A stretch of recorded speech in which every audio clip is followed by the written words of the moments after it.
بیان کی گئی تھی، یعنی آپ کی نعت بیان کی گئی تھی، آپ کا ذکر بیان کیا گیا تھا، اس کو بھول گیا،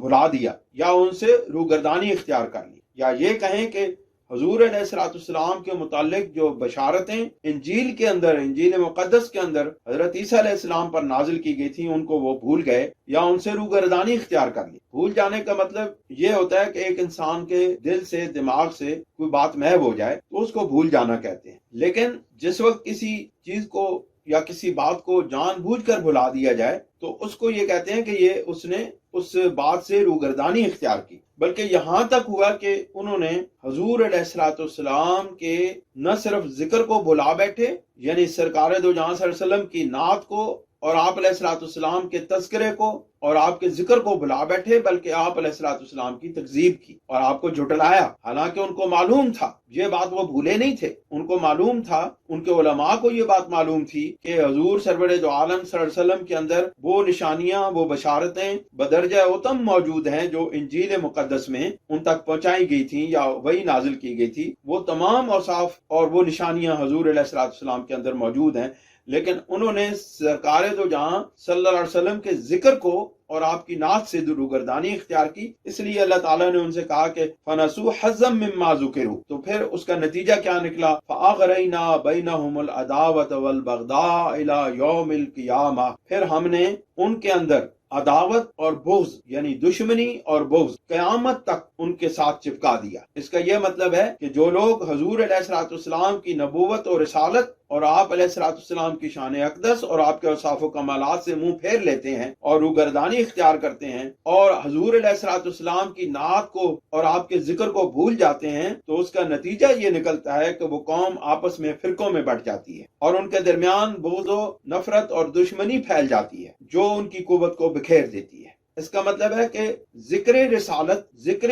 نبوت، حضور سرور دو عالم صلی اللہ علیہ وسلم کا ذکر، آپ علیہ الصلوۃ والسلام کی نعت خوانی، آپ علیہ الصلوۃ والسلام کے اوصاف اور آپ کی شانوں کو بیان کرنے کے لیے جو محفلوں کا انعقاد کیا جاتا ہے، وہ در حقیقت اللہ رب العزت کے ساتھ ان وعدوں کی اِفا ہے، ان وعدوں کا نبھانا ہے جو اللہ تعالیٰ نے سابقہ امتوں سے کیا، اور جو وعدے سابقہ امتوں سے کیے گئے وہ مسلمانوں پر بدرجہ اتم لازم آتے ہیں اور ان کے لیے ان کو پورا کرنا لازم ہے، کیونکہ یہ امت محمد مصطفیٰ صلی اللہ علیہ وسلم کی امت ہے اور اس کو وہ تمام باتوں کا، ان تمام شریعتوں کا مجموعہ قرآن مجید میں اللہ تعالیٰ نے اسلام کی صورت میں عطا فرمایا ہے۔ تو جو احکامات سابقہ امتوں پر نافذ تھے، ان میں سے جن کی تنسیخ نہیں کی گئی یا جن حکموں کو منسوخ نہیں کیا گیا، ان کے علاوہ جتنے احکامات ہیں ان کو مسلمانوں کو پورا کرنا لازم ہے۔ اسی طرح اللہ رب العزت کے محبوب صلی اللہ علیہ وسلم کے ذکر کو اور آپ کی نعت کو بیان کرنا اور آپ کے اوصاف کو ظاہر کرنا، نہ کہ چھپانا، یہ مسلمانوں پر لازم ہے۔ اور جن لوگوں نے حضور علیہ الصلوۃ والسلام کے ذکر کو، آپ علیہ الصلوۃ والسلام کی نعتوں کو، آپ کے اوصاف کو چھپایا یا اس سے روگردانی اختیار کی، تو اللہ تعالیٰ فرماتے ہیں فَأَغْرَيْنَا بَيْنَهُمُ الْعَدَاوَةَ وَالْبَغْضَاءَ إِلَى يَوْمِ الْقِيَامَةِ، تو پھر ہم نے ان کے درمیان ہمیشہ ہمیشہ کے لیے عداوت، دشمنی اور بغض قیامت تک کے لیے ان کے دلوں کے ساتھ چمٹا دیا۔ اور اس کا یہ مطلب ہوا کہ جو سرکار دو جہاں صلی اللہ علیہ وسلم کا ذکر نہیں کرتے، اللہ تعالیٰ ان کے دلوں کے اندر دشمنی پیدا کر دیتا ہے اور وہ فرقوں میں اور تفرقہ بازیوں میں بٹ جاتے ہیں۔ اس کا یہ مطلب ہے کہ حضور علیہ الصلوۃ والسلام کا ذکر دلوں کو جوڑتا ہے۔ سرکار کی شان میں جو محفلیں منعقد کی جاتی ہیں، ان کا سب سے بڑا فائدہ یہ ہوتا ہے کہ وہ فرقہ بندیوں سے نجات عطا فرماتے ہیں اور وہ فرقہ بندیوں سے نجات کا سبب بنتی ہیں اور فرقوں میں بٹنے سے نجات دیتی ہیں اور دلوں کے اندر بغض کی بجائے محبت پیدا کرنے کا باعث بنتی ہیں۔ اس کا یہ مطلب ہے کہ حضور علیہ الصلوۃ والسلام کے ذکر کے لیے جو محفلیں منعقد کی جاتی ہیں وہ در حقیقت قرآن مجید کی ان آیات کی تابع فرمانی کے تحت منعقد کی جاتی ہیں۔ لہٰذا ہمارے بہت سارے دوست احباب جو ان محافل کو بدعت شمار کرتے ہیں اور بدعت کہتے ہیں، ان کو معلوم ہونا چاہیے کہ اللہ رب العزت تو ذکر مصطفیٰ کی تلقین کر رہے ہیں، اللہ رب العزت تو ذکر مصطفیٰ کو عام کرنے کی تلقین کر رہے ہیں، اللہ رب العزت تو اپنے محبوب کے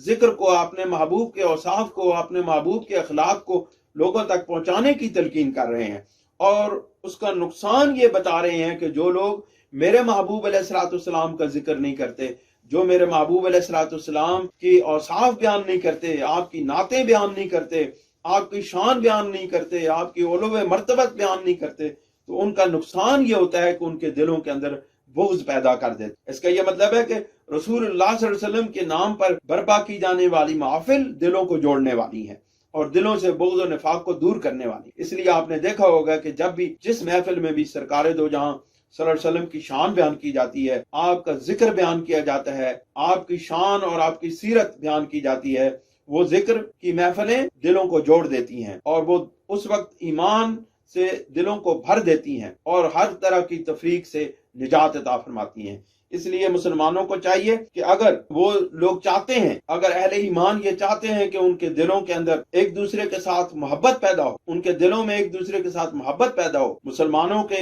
آپس میں ایک دوسرے کے ساتھ تعلق بنے، مسلمان ایک دوسرے کے ساتھ محبت کرنے لگے، مسلمان ان فرقہ بندیوں سے اور تفرقہ بازیوں سے نجات پا جائیں، تو ان کو چاہیے کہ وہ ذکر مصطفیٰ کی محفلوں کو عام کریں، حضور علیہ الصلوۃ والسلام کے ذکر کو عام کریں، آپ کی نعت خوانی کی محفلوں کو عام کریں۔ اور اگر ذکر رسول صلی اللہ علیہ وسلم سے روگردانی کے عمل کا ازالہ نہ کیا جائے تو یہ باہمی دشمنی اور بغض و عناد قیامت تک، نسلوں تک برقرار ہے۔ یہ بات یاد رکھیں، جس طرح اللہ تعالیٰ نے کہا الی یوم القیامہ، اس کا یہ مطلب ہے کہ یہ ایک مرتبہ کسی نے ذکر مصطفیٰ سے روگردانی اختیار کی، اگر وہ حضور علیہ الصلوۃ والسلام کی صفتوں کو بیان کرنے سے اس نے منہ پھیر لیا تو اس کی نسلیں برباد ہو جاتی ہیں اور وہ زہر اس کی نسلوں تک چلا جاتا ہے، کیونکہ جس وقت رسول اللہ صلی اللہ علیہ وسلم سے، آپ علیہ الصلوۃ والسلام کی ذات سے جس وقت مسلمان جدا ہو جاتے ہیں، الگ ہو جاتے ہیں، تو پھر ان کے کشتی کا کوئی سہارا نہیں ہوتا۔ وہ ان کی کشتی پھر جدھر لہریں ان کو لے جائیں ادھر ہی تھپیڑے کھاتی پھرتی ہیں اور ان کو کوئی کنارہ نہیں ملتا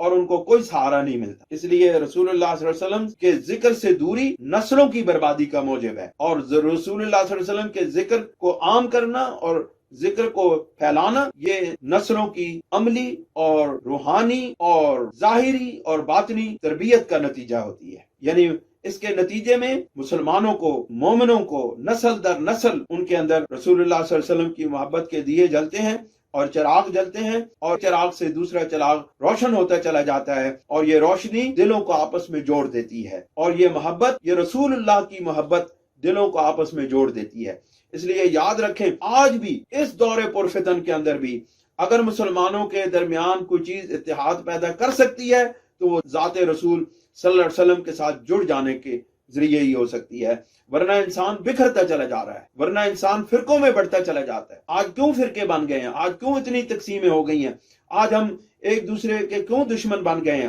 آج ایک کافر تو کافر، آج کل تو مسلمان ایک دوسرے کو کافر بنانے پر تلے ہوئے ہیں۔ اس کی وجہ یہ ہے کہ ہم ذکر مصطفیٰ سے دور ہو گئے۔ اور یہ ایک مظفر رضمی صاحب کا یہ شعر ہے، وہ حسب حال ہے، میں پڑھ کے سناتا ہوں آپ کو، کہ جس وقت ایک بندہ غلطی کرتا ہے تو اس کی نسلوں تک، یعنی ذکر رسول سے جو لوگ روگردانی اختیار کرتے ہیں تو ان کی نسلوں تک یہ سلسلہ چلتا چلا جاتا ہے۔ جس طرح یہ بات میں عرض کر رہا تھا کہ اگر رسول اللہ صلی اللہ علیہ وسلم کے ذکر کے ساتھ جڑا جائے تو آپس میں اتحاد اور محبت امت کے اندر پیدا ہوتا ہے، لیکن جس وقت رسول اللہ صلی اللہ علیہ وسلم سے کے ذکر سے دوری اختیار کی جائے تو انسان کے اندر نسلوں تک یہ زہر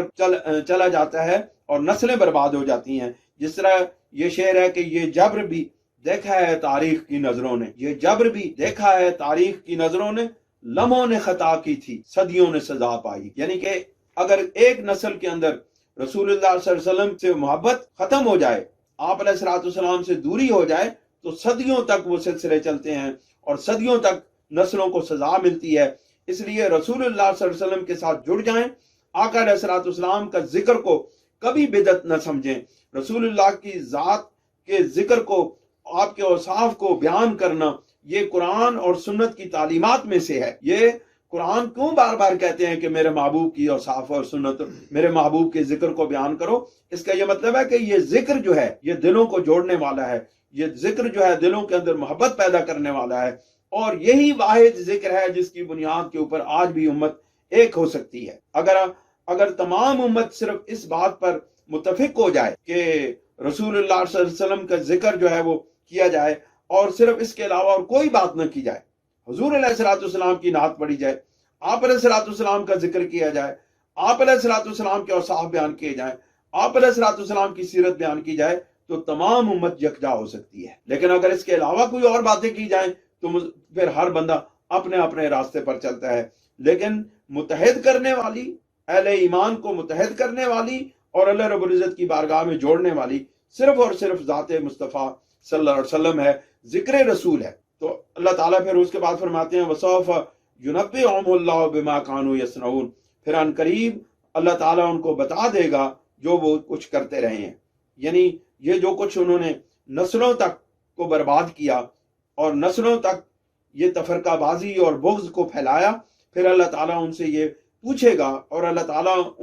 وہ جو کام کرتے رہے ہیں، یعنی کہ ذکر رسول سے دوری اختیار کرنے کے بعد امت کو فرقوں میں بانٹنے والی جو کاروائیاں وہ کرتے رہے ہیں، پھر اللہ تعالیٰ ان کو ان کے کفر، ان کی معصیت، ان کی فرقہ بندی اور اپنے وعدوں کی خلاف ورزی کی اللہ تعالیٰ ان کو عنقریب سزا دے گا۔ اللہ تعالیٰ ہمیں حضور علیہ الصلوۃ والسلام کی سچی غلامی عطا فرمائے، آقا علیہ الصلوۃ والسلام کے ذکر کو عام کرنے کی توفیق عطا فرمائے۔ وآخر دعوانا ان الحمد للہ رب العالمین۔ جزاک اللہ